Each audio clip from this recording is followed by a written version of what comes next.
The cruelest part of dementia, they're still here. That is the worst part about this disease process. They are still with us, but they're suffering.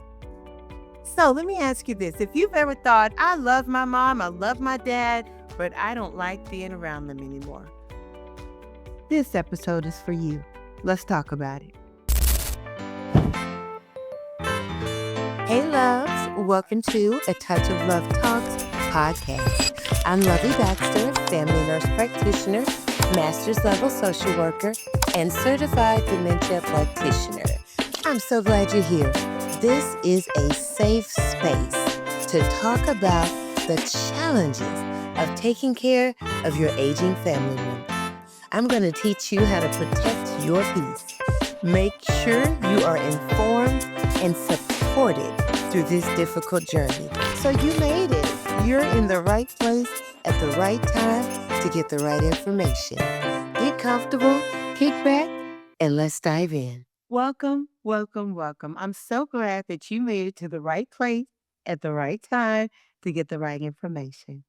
Listen, no one prepares you for the moment your parent looks at you and doesn't know who you are.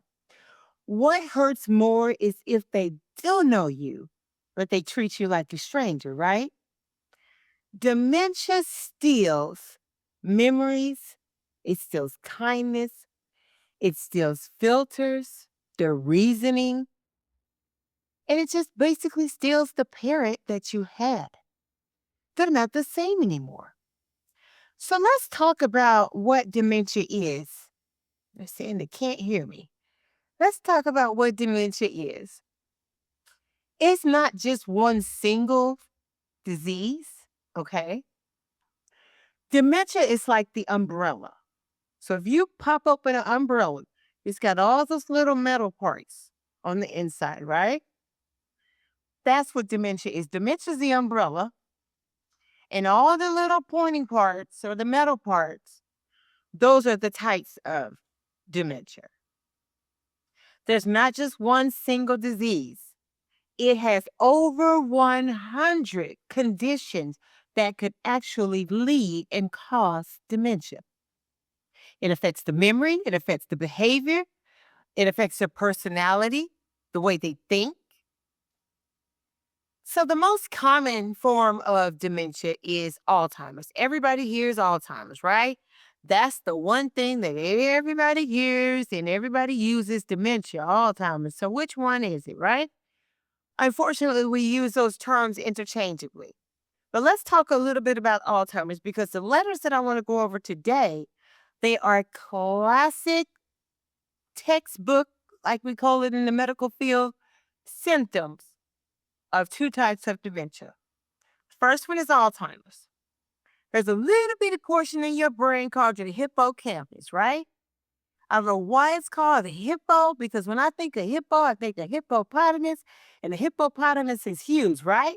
But this hippocampus is little bitty portion in your brain. It affects your short-term memory, okay? So when a person has Alzheimer's, the Alzheimer's affects that hippocampus. It just kind of eats away at it like a little Pac-Man.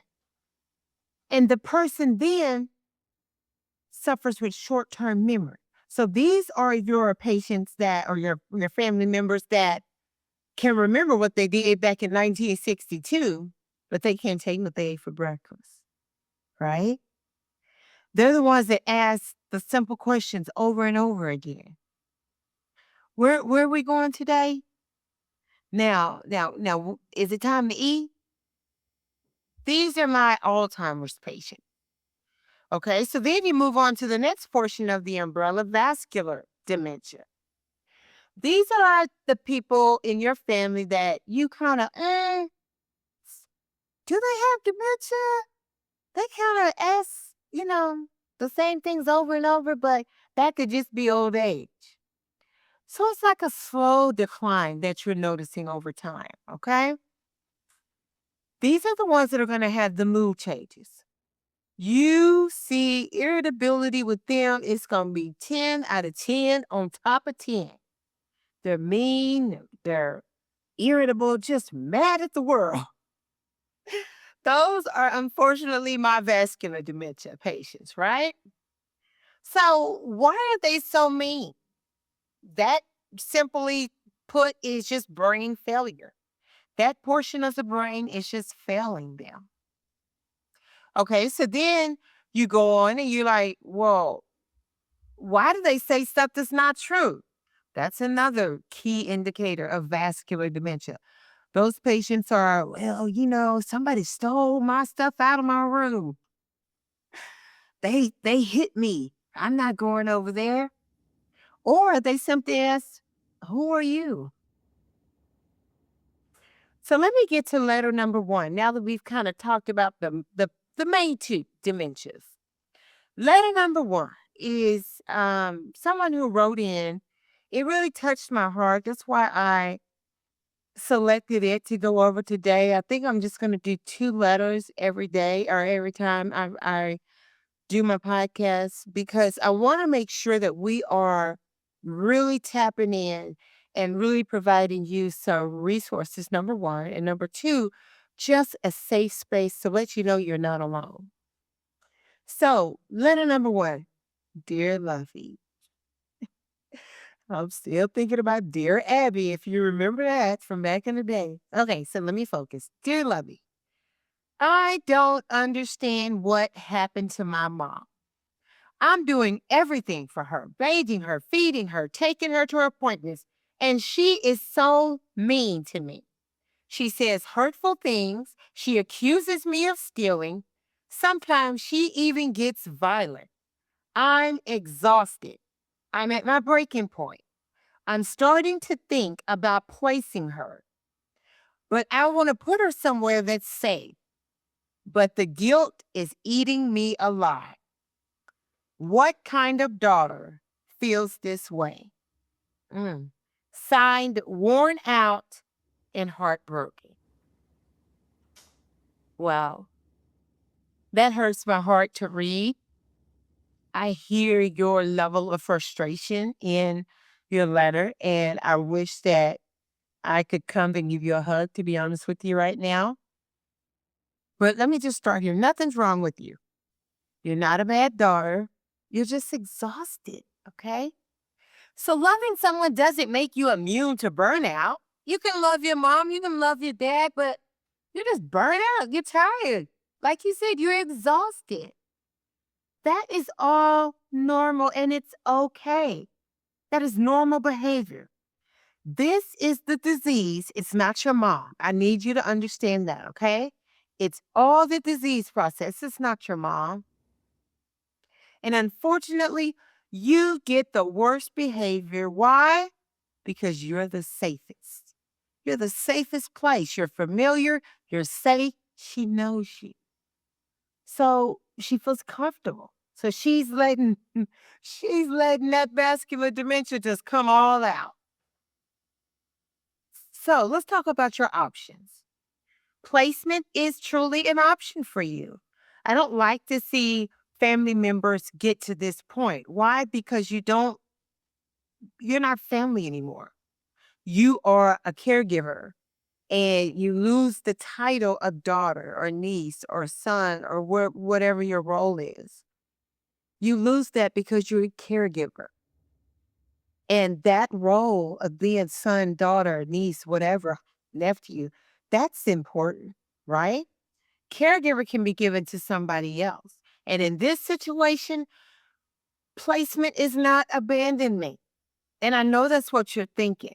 You're thinking, if I put her somewhere, then I'm giving up on her. If I put her somewhere, then she's not going to think I love her. If I put her somewhere, are they going to treat her right? Now, that is a real feeling. All of them are valid feelings.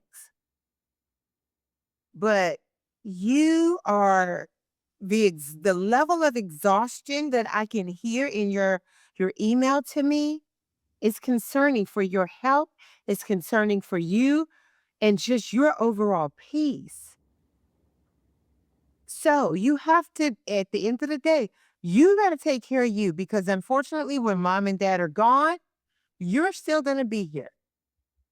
And you don't want to tear up your heart, your level of frustration building up to the roof. And now you have high blood pressure. And now you got, other health issues because you were trying to be superwoman for your mom. That's not what your mom wants. So placement is a valid option. And you are acknowledging in your letter that you can't do it all, right? And I think what you're trying to do is you're trying to replace a whole team of trained caregivers because that's what you're going to get if you place her. You're going to get a whole team of people that can meet her needs, not just one, right? So another option is bringing somebody in home help, part-time caregivers. You can just do caregivers overnight. You can do some type of day program where you take her and drop her off somewhere. I know a great one that I work closely with. They do amazing work. You go, you take your loved one there, you have your day, you come, you pick them back up, and you're the caregiver at night. I can't tell in your letter if home health or hospice would be an option just to kind of get other people involved in her care. Family, you didn't say anything about that.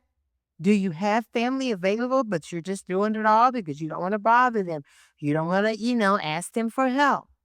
Friends, community, church, family, just other people in the community, maybe somebody who went through this previously, who's just a volunteer that can come in and give you some help. And then, of course, there's always respite care. And that's where you can place your mom just for a weekend or, just for a short amount of time to give you, again, some relief, give you time to wrap your head around your own health, your own mental health, right? So, those are some options for you. I want you to really consider those. I'd be happy to talk to you more about any of them or just your situation. I appreciate you um, writing into me. I really do. I'm so glad that you trust me with your most inner feelings and just your whole situation. I definitely will be praying for you that you can make the right decision and you can be at peace with it. Let's move on to letter number 2. Letter number 2. I entitled this one in my show notes, Repetitive Questions, right?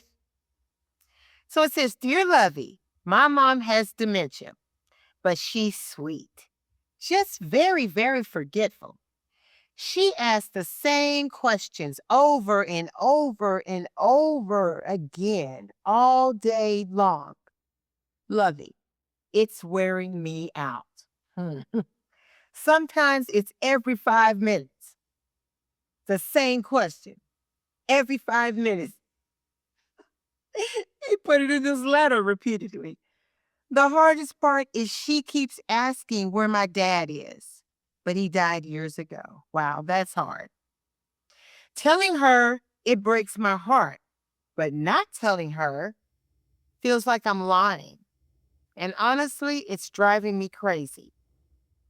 I love her, but I'm getting frustrated and I hate feeling this way. What do I do? A son who loves his mom but is exhausted. Wow.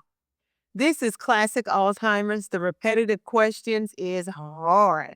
I have several patients right now that I'm taking care of, and they are classic textbook Alzheimer's patients. And it is, it's all day long. What are we doing? What are we doing? What are we doing? Where are we going? Where's so and so? Where's so and so? It's just the same question. They're not trying to annoy you. They're not trying to annoy me. They're not trying to annoy my staff, my caregivers that work with me. Remember, it's the brain, part of that brain that just cannot store current information. So, what I want to tell you is loving someone does not mean that it's going to cancel out being frustrated. It's not, because both of them can exist at the same time. So, why is this happening? The short term memory, it just resets, right? Soon as they ask the question, they'll turn around, bam, reset. Ask another question or that same question. Okay, okay. Turn around, bam, reset. Where are we going today? Is it time to eat? No, it's not time to eat. Oh, okay. Hey, where are we going today? Is it time to eat? It's just because it just keeps resetting, okay? New information cannot be retained. It just can't. And if they get anxious, oh my goodness, if they get anxious, it just drives that repetition. It just drives it. So they're seeking reassurance. So that's why they keep coming to you. Sometimes they'll get into your like personal space, because they just don't know. They want to be reassured. They want to make sure everything is okay and things are going to happen. So I don't know if you listened to I don't know what episode it was, but a few episodes ago when I said you have to be consistent with your dementia patients, right? Do the same thing over and over and over. Their daily schedule should pretty much look the same because that provides reassurance. That provides a level of comfort that they need. You have to give them, right? So you want to reassure them and you don't want to replay drama or trauma. I'm sorry. So when you talked about you don't want to talk about your dad because it kind of makes you sad, number one, so it's uncomfortable for you, but you don't have to because they're not going to remember it anyway. So stop talking about it, right? So the moment they say, "Where's dad?" He's fine. Leave it at that, or he's okay. You don't have to keep saying, "Well, he died 3 months ago, Mom. Remember, we went to the funeral. You wore the blue dress because blue was his favorite color." Don't, don't do that. That's hurting you and that's not helping them at all because why? Short term memory has been affected. That little hippocampus creates a big problem. And that big problem is it tears up the short term memory. Okay? So just keep it simple. Meet them where their brain is. Okay? You also want to redirect them quickly. Change the topic. Just change the topic. Where is dad? Oh, mom, did you say you wanted to eat today? You ready? Food is ready. They can't remember what they asked you. Change the topic. And you don't have to be mean about it, right? I'm never promoting that. But you have to do what's in their best interest and also what's in your best interest. And if it's painful for you to relive that moment, don't do it. Plain simple. Okay? Um, give them activity to do. She comes to you, where's dad or where whatever, Bob. Just mom, let's play a game. Come on, let's go. Let's turn on some music. Let's dance. Let's sing. Change it just like that. You got a pet? Bring the dog. Hey, Fluffy, Fido, whatever the dog's name would be, right? Just change the topic. That way, you're not being mean, you're not getting frustrated, and it solves that problem. Because again, they're going to come back in a little bit anyway, probably, and ask that same question. So why entertain it every single time? You have to learn how to change, right? Because they can't change. So another thing that you can do is give them comfort tools like blankets or pictures, toys, books. I chose one of my family members because her mom, it was so sad. Oh my goodness, it was so sad.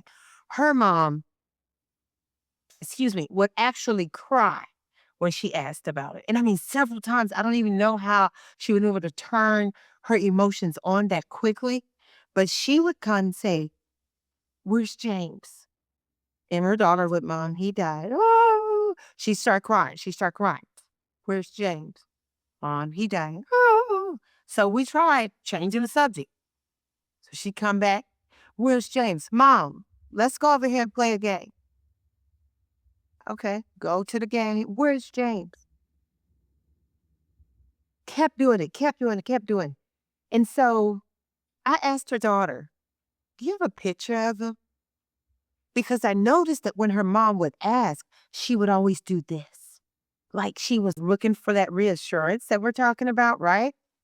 So I asked her daughter, you have a picture of him in a picture frame, or you got a shirt of his or a blanket that this give me something that was special to either him that your mom, can tap into, or that reminds her of him, right? Because long-term memory, that's good.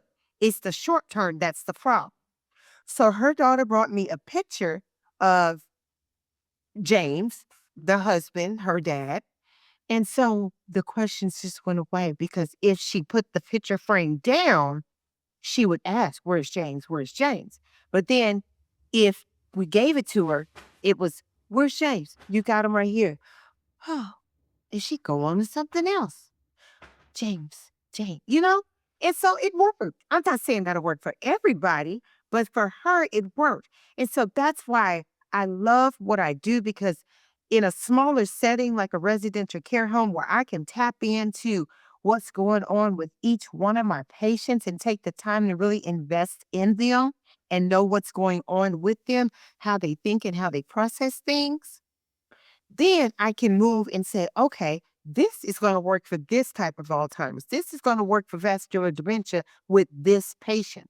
Because although vascular dementia or Alzheimer's, they present certain ways and they have certain symptoms, it doesn't always mean my little tricks that I pull out will work. My little tricks that I pull out work because I know this individual person, right? So you take the person and what their characteristics are and you match it up with what they're doing and what type of dementia they have, and you develop tricks. So that is something that you can think about when you're trying to figure out what will work with those repetitive questions, because that is hard.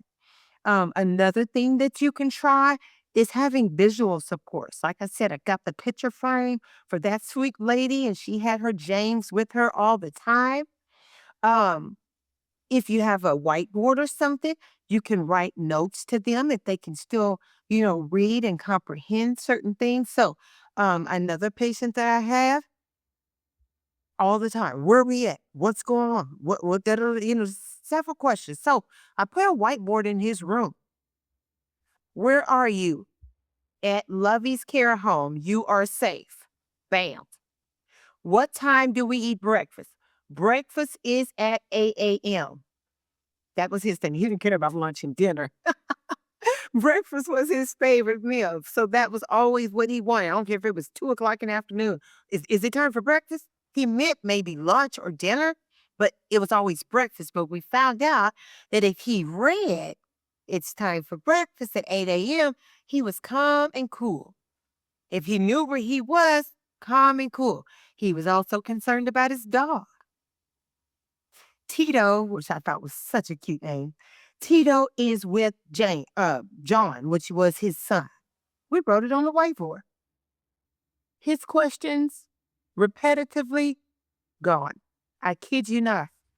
I kid you not. I'm not saying I have all the secrets and all the tricks, but baby, when you take the time to get to know your patients or get to know your loved one, there are things that will work. And that's why it's so important to have somebody caring for your loved one, if you can't do it for yourself, that takes the time to get to know them. Because I don't care what's on paper. Disease processes are easy on paper. I can pass a test all day long. But when I got out of school, that's when it got hard because disease processes don't present the same. But that's what I love about medicine. Oh my God, I could talk about it all day long. I know I told y'all this podcast was not going to be medical, but I had to break down those just a little bit so we can really get to understand how to help people, right? Because you got to have, as a caregiver, you got to have survival tools. Just plain and simple. You got to survive out here in these caregiving streets. It's no way to put it, right? Another important thing in that affects both of these letters As y'all wrote me, I could feel your energy. I'm real good about feeling people's energy. Oh my goodness. Don't come up to me with some nasty energy because I will distance myself. I don't know why I felt the need to throw that out there, but I did. But anyway, so a caregiver, I feel you all's energy through these letters. And you all have got to understand that you have to take a break. Okay. Being a caregiver around the clock, you're not going to get a trophy for it at the end of the day. At the funeral, they're not going to stand up and say, and, before we put mom or dad in the grave, we'd like to give this special award to Tammy because she almost died taking care of mom. When they do that at? They don't. So learn to take care of yourself because number one, mom and dad would want that, right? You don't have to be Scooby Doo to figure that out. But sometimes as a caregiver, you lose yourself so much trying to be everything. And women tend to be the worst at it because we're nurturers by creation, right? God made us that way, and there's nothing wrong with that. But we have to protect that. You can be over nurturing when it comes to caring for mom or dad because nobody can do it better, to be honest with you, right? So you want to do it right and you want to honor them. But honoring them is taking care of yourself so that you can be around to take care of them. That's the easiest way to look at it. So learn to take breaks, find you a trusted team. And sometimes, I'm going to drop a bomb, sometimes it's not family. I'm sorry. It's not. It's just not. Unfortunately, it should be, but we live in a different time and age. So learn and find your team, your tribe, okay? So you can take breaks being a caregiver. You can get respite. You can just have people that help because that is so important. If your loved one has dementia, I just want you to know you're not alone. That's why I wanted to read these two letters because I feel like you all felt you're failing and you're not. You're not. You're not alone. The hard part of it is, let me put it this way. The hard part about it is that you are grieving your mom, your dad. You're grieving them right now. They haven't died, but the grieving process has already started because who you're taking care of right now is not your mom. They're not the same. So that's hard to see day in and day out because you know who they were, but they're not the same anymore. And so that grief is real. And when you're dealing with it day in and day out, it becomes the hardest thing to do. And so you got to step away from that. You have to understand you're not just losing your parent, you're losing like your history, you're losing your comfort, your safe place. Now you're their safe place, but where's your safe place? Where's your safe place? It was the mom who it was back in 1945, right? 1920, wherever. That was your safe space. And you're losing that right now because dementia has eaten away with that. So let me tell you this, it's gonna be okay. It's gonna be okay. I promise you. But you have got to do the work. And sometimes doing the work means doing what's hard. I said it. I told y'all, don't come in here thinking that you're going to get sugar coated, watered down information because that's not who I am as a person. And it's definitely not who I am as a clinician. I had these hard conversations with my family members day in and day out. I talked to 3 new families today.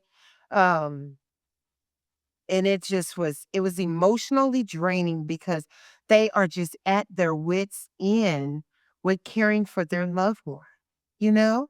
Um, all 3 are gonna be moving into, one of my homes, but it is it's just concerning when caregivers wait. And when I mean caregivers, I mean family, daughters, sons, nieces, nephews. You all are waiting so long to get help.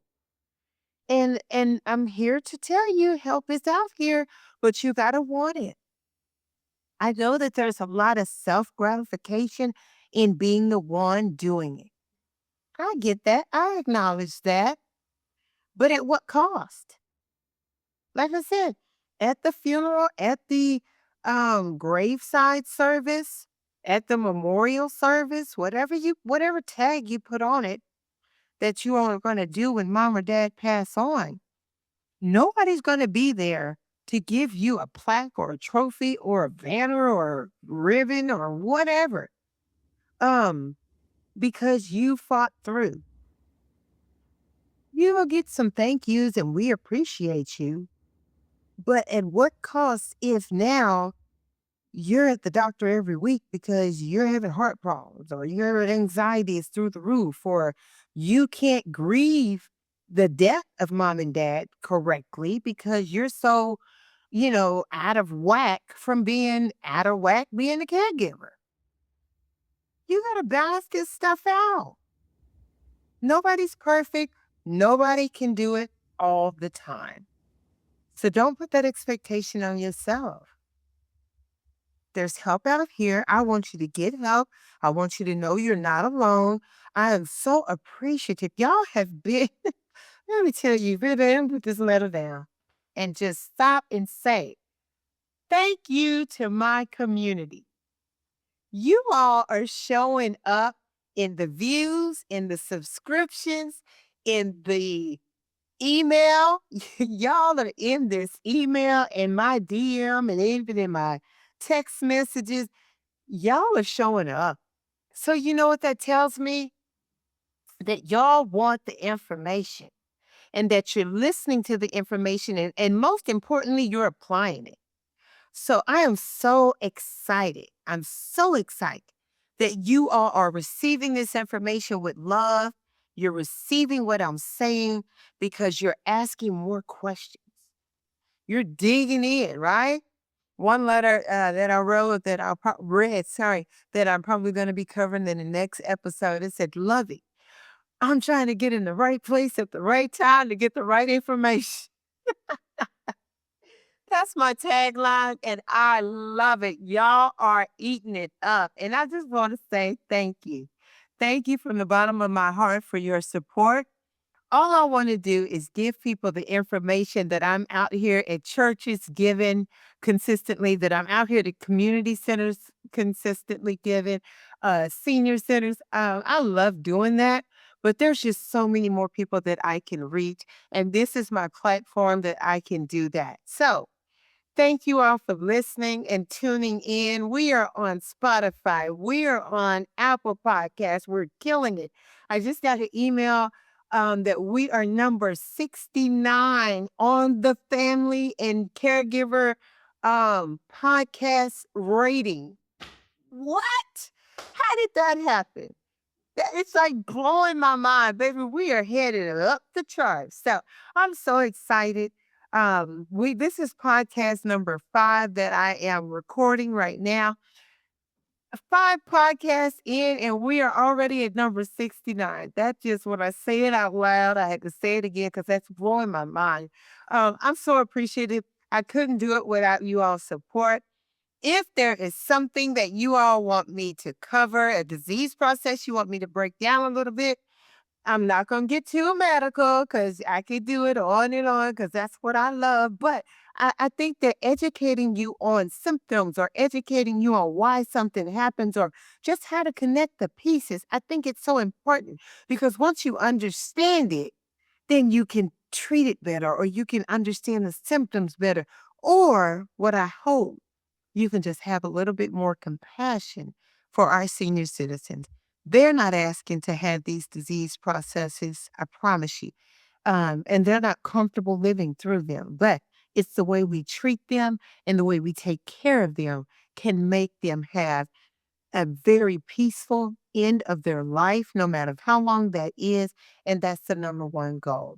So, our sponsor today A Touch of Love Care Home, which is my residential care home. Let me drop some great news with that. If you haven't heard, I don't know how you haven't, but if you haven't heard, we just closed on new properties and I am so excited about that. So, we are expanding. I mean, it's like being pregnant with so much possibility. We are expanding. We will be able to have more people under one roof to take care of, and I am so excited. I am so dusky right now. I'm over there with the contractors, making sure that they're doing stuff right in one location, that I'm at another location, making sure that they are putting lights where I want them, because y'all know I'm extra, baby. It is going to be beautiful. I'm so excited about it, and I want to bring you along on my journey. So tell somebody to tell somebody to tell somebody else that A Touch of Love Care Home is in the community. It's expanding. It is the number one sponsor for this podcast, and I'm so grateful for it. I have some more sponsors coming up, but I thought that it was more important for me to just keep it in house initially, because you got to build the foundation. You got to build the foundation on anything, especially anything that I'm doing. It's gonna be straight, right? Because if y'all know, I don't play when it comes to my senior citizens. Y'all are getting a kick out of that. Uh, uh, what did I do? A talk at a community center, and they put that clip out there. It was saying that, hey, I don't play when it comes to my senior citizens. So if you haven't seen it, it's going around social media, but it's true. I don't. I want them to live out their last days in peace and in comfort, because not only um, it's something that we should do, but it's providing the care that your loved one and my loved one and every loved one deserves. Thank you for joining me today. I am so appreciative of you all. Number 69, we're going on up. Watch, we're going to be number one, because that's what we do. Bye. All right, loves, that's it for now. If this conversation helped you in any way, then go ahead and subscribe so you can stay connected. And don't forget to hit that bell so you can be in the right place at the right time to get the right information. Hey, until next time, protect your peace and advocate for the one you love.